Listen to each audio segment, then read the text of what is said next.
പിതാവിൻ്റെയും പുത്രൻ്റെയും പരിശുദ്ധാത്മാവിൻ്റെയും നാമത്തിൽ ആമേൻ. ഈശോ മിശിഹായിക്ക് സ്തുതിയായിരിക്കട്ടെ. യേശുവിൽ സ്നേഹം നിറഞ്ഞ സഹോദരങ്ങളെ എല്ലാവരെയും ദൈവവചന ധ്യാനത്തിലേക്ക് നമ്മുടെ കർത്താവായ യേശുക്രിസ്തുവിൻ്റെ നാമത്തിൽ സ്വാഗതം ചെയ്യുന്നു. നമ്മുടെ കർത്താവ് ഈശോ മിശിഹായ എല്ലാവരെയും സ്വർഗം തുറന്ന് അനുഗ്രഹിക്കട്ടെ എന്ന് പ്രാർത്ഥിക്കുന്നു. പ്രിയ സഹോദരങ്ങളെ, നമുക്ക് കർത്താവിൻ്റെ തിരുവചനം നമുക്ക് ധ്യാനിക്കാം. വിശുദ്ധ പൗലോസ്ലീഹ കൊരിന്ത്യരെ സഭയ്ക്ക് എഴുതിയ ലേഖനം 2 കൊരിന്ത്യസ് 3-ാം അധ്യായത്തിൻ്റെ 17-18 തിരുവചനത്തിൽ പറയുകയായിരുന്നല്ലോ, കർത്താവ് ആത്മാവുണ്ട്, കർത്താവിൻ്റെ ആത്മാവുള്ളിടത്ത് സ്വാതന്ത്ര്യമുണ്ട് എന്ന്. ഇവിടെ വചനം പറയുകയാണ്, കർത്താവ് ആത്മാവാണ്. വിശുദ്ധ പൗലോസ്ലീഹയിലൂടെ പരിശുദ്ധാത്മാവ് സഭാ മക്കളോട് പറയുകയാണ്, കർത്താവ് ആത്മാവാണ്. തുടർന്ന് പറയുകയാണ്, കർത്താവിൻ്റെ ആത്മാവുള്ളിടത്ത് സ്വാതന്ത്ര്യമുണ്ട്. ഒരു വ്യക്തിയുടെ ജീവിതത്തിൽ സ്വാതന്ത്ര്യമുണ്ടാകണമെങ്കിൽ ദൈവത്തിൻ്റെ പരിശുദ്ധാത്മാവ് കടന്നു വരുമ്പോഴാണ് ഒരു വ്യക്തിക്ക് സ്വാതന്ത്ര്യം ലഭിക്കുന്നത് എന്ന് വിശുദ്ധ ഗ്രന്ഥം ധ്യാനിച്ചാൽ നമുക്ക് മനസ്സിലാക്കാൻ പറ്റും. പ്രിയ സഹോദരങ്ങളെ, ഇന്ന് നമ്മുടെ ജീവിതത്തിൽ സ്വാതന്ത്ര്യമുണ്ടോ?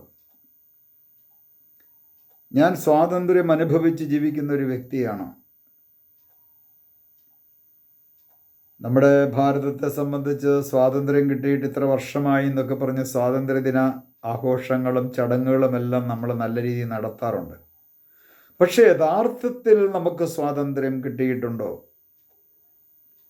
ഈ സ്വാതന്ത്ര്യം കിട്ടാതെ കൊണ്ടിന്ന് പലരും പല മേഖലകളിലുള്ള പല വ്യക്തികളുടെ അടിമകളല്ലേ? സ്വാതന്ത്ര്യം കിട്ടിയിട്ടുണ്ടോ? ചിലരെ സംബന്ധിച്ച് രാഷ്ട്രീയ പാർട്ടികളുടെ അടിമയാണ്. മറ്റു ചിലരെ സംബന്ധിച്ച് വേറെ പല തലങ്ങളിലുള്ള അടിമകളാണ്, വ്യക്തികളുടെ അടിമകളാണ്.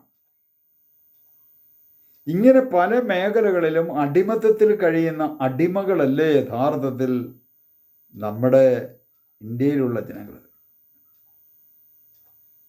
അടിമയാക്കി ഓരോരുത്തരും നേതാക്കന്മാരും മറ്റുള്ളവരെ ജനങ്ങളെ അടിമയാക്കി വെച്ചുകൊണ്ടിരിക്കുന്നു. യഥാർത്ഥത്തിൽ യേശുക്രിസ്തുവിൻ്റെ അടിമയാണോ? ഓരോ ക്രിസ്ത്യാനിയും ഒന്ന് ചിന്തിക്കണമേ, ഞാൻ യേശുക്രിസ്തുവിൻ്റെ അടിമയാണോ?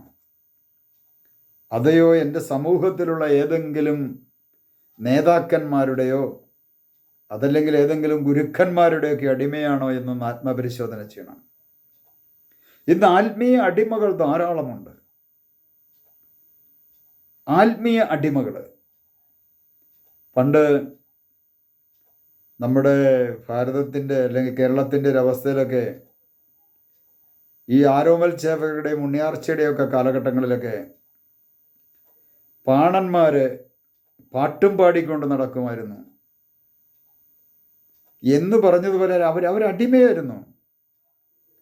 ഇന്നങ്ങനെ പല മേഖലകളിലും അടിമത്തത്തിൽ ജീവിക്കുന്ന എത്രയോ ആത്മീയ അടിമകളുണ്ട് എന്നൊന്ന് ചിന്തിക്കുന്നത് നല്ലതാണ്. ഭൗതികമായ മേഖലകളിൽ ഇഷ്ടം പോലെ അടിമകളുണ്ട്.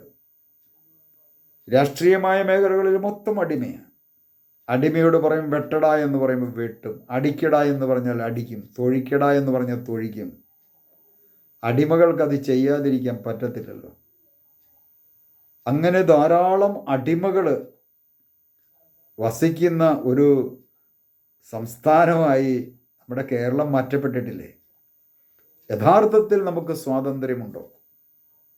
ഒന്ന് ചിന്തിക്കുന്നതല്ല. പലതരത്തിലുള്ള നേതാക്കന്മാരുണ്ട്. ഈ നേതാക്കന്മാരുടെയൊക്കെ അടിമയായിട്ട് ജീവിച്ചുകൊണ്ടിരിക്കുകയല്ലേ ഇന്നും? വിമോചനം കിട്ടിയിട്ടുണ്ടോ? ഒന്ന് ചിന്തിച്ചു നോക്കണമേ. മുതലാളിയുടെ കീഴിൽ പണി ചെയ്യുന്നവരോ ഫാക്ടറിയിൽ ജോലി ചെയ്യുന്നവരാണല്ലോ. ഏത് മേഖലയിലായിക്കോട്ടെ അടിമത്തമുണ്ട്. സ്വാതന്ത്ര്യം കിട്ടിയിട്ടുണ്ടോ? എന്താ സ്വാതന്ത്ര്യം എന്ന വാക്കിൻ്റെ അർത്ഥം? എന്നെ കേട്ടുകൊണ്ടിരിക്കുന്ന പ്രിയ സഹോദരങ്ങളെ ഒന്ന് ചിന്തിച്ച് നോക്കി, എന്താ സ്വാതന്ത്ര്യം? സ്വാതന്ത്ര്യം എന്ന് പറഞ്ഞാൽ വിമോചനം, അടിമത്തത്തിൽ നിന്നുള്ള വിമോചനത്തെയാണ് സ്വാതന്ത്ര്യം എന്ന് പറയുന്നത്. പക്ഷേ ആ സ്വാതന്ത്ര്യം എന്ന് നമുക്ക് കിട്ടിയിട്ടുണ്ടോ? ഈ സ്വാതന്ത്ര്യം നമുക്ക് തരുന്നത് ആരാണ്? അത് മറ്റാരുമല്ല, ദൈവത്തിൻ്റെ പരിശുദ്ധാത്മാവാണ്. ഇന്ന് പലരും പലതരത്തിലുള്ള ദുശീലങ്ങൾക്കടിമയാണ്. ദുസ്വഭാവങ്ങൾക്കടിമയാണ്, പ്രകൃതി വിരുദ്ധമായ പാപങ്ങൾക്കടിമയാണ്, പരദൂഷണത്തിനടിമയാണ്, മോഷണ സ്വഭാവത്തിനടിമയാണ്, മറ്റുള്ളവർക്ക് നന്മ ചെയ്യാതെ തിന്മ മാത്രം ചെയ്ത് തിന്മയ്ക്ക് അടിമകളായിട്ട് ജീവിക്കുന്നു. പുകവലി, ഹാൻസ്, പാൻപരാഗ്, മദ്യം, മയക്കുമരുന്ന്, ഇത്തരത്തിലുള്ള തിന്മകൾക്കെല്ലാം അടിമകളായി കഴിയുന്ന അടിമകളുടെ ഒരു നാടല്ലേ നമ്മുടെ ഭാരതമെന്ന് ഒന്ന് ചിന്തിച്ചു നോക്കുക. ഈ കാലഘട്ടത്തിലാണ് യുവാക്കൾ മുഴുവനും പലതരത്തിലുള്ള മയക്കുമരുന്നിൻ്റെ അടിമകളായി കഴിയുന്നു. രാഷ്ട്രീയ പാർട്ടികളുടെ അടിമകളായി യുവാക്കൾ മാറ്റപ്പെട്ടുകൊണ്ടിരിക്കുന്നു. പ്രിയ സഹോദരങ്ങളെ, വിമോചനം കിട്ടിയിട്ടുണ്ടോ? രാഷ്ട്രീയ പാർട്ടിയുടെ നേതാക്കന്മാരൊക്കെ, ഏറ്റവും വലിയ നേതാക്കന്മാർ, ടോപ്പ് നേതാക്കന്മാരൊന്നും തല്ലുകൊള്ളുന്ന പരിപാടിയില്ല. തല്ലുകൊള്ളുന്നത് മുൻപിൽ നിൽക്കുന്ന ഈ ചോട്ടാകളാണ്, അടിമകൾ, കുറേ അടിമകൾ. അവസാനം എന്തു ചെയ്യുന്നു? മുക്കിക്കൊല്ലുന്നു അടിമയെ. അടിമകളുടെ ഊർജമൊക്കെ എടുക്കാവുന്ന കാലഘട്ടത്തിലൊക്കെ എടുത്തു കഴിഞ്ഞതിന് ശേഷം തള്ളിക്കളയും. ഇതല്ലേ ഇന്ന് നമ്മുടെ ജീവിതത്തിൽ നടന്നുകൊണ്ടിരിക്കുന്നത്. പ്രിയ സഹോദരങ്ങളെ, ഇന്ന് ചിന്തിച്ച് നോക്കുക, നമുക്ക് സ്വാതന്ത്ര്യമുണ്ടോ? ഇന്ന് പലപ്പോഴും നമ്മുടെ കേരളത്തെ സംബന്ധിച്ചിടത്തോളം പുകവലിക്കുന്നവർ ഇന്നും പരസ്യമായിട്ട് നിന്ന് പുകവലിച്ച് അടുത്തവൻ്റെ മുഖത്തേക്ക് വിടും. മദ്യം കഴിക്കുന്നവന് മദ്യം കഴിക്കാനുള്ള സ്വാതന്ത്ര്യമുണ്ട്. മദ്യം കഴിച്ചതിന് ശേഷം ഉടുതുണി പോലും ഇല്ലാതെ വഴി സൈഡിൽ കിടക്കുവാനായിട്ടുള്ള സ്വാതന്ത്ര്യമുണ്ട്. ചീത്ത വിളിക്കുന്നവന് ചീത്ത പറയുവാനായിട്ടുള്ള സ്വാതന്ത്ര്യമുണ്ട്. തല്ല് കൊടുക്കുന്നവൻ രണ്ടെണ്ണം കൊടുക്കാനായിട്ടുള്ള സ്വാതന്ത്ര്യമുണ്ട്. ചിലർക്കൊക്കെ മേടിക്കുവാനായിട്ടുള്ള സ്വാതന്ത്ര്യമുണ്ട്. ഇതാണോ യഥാർത്ഥത്തിൽ സ്വാതന്ത്ര്യം?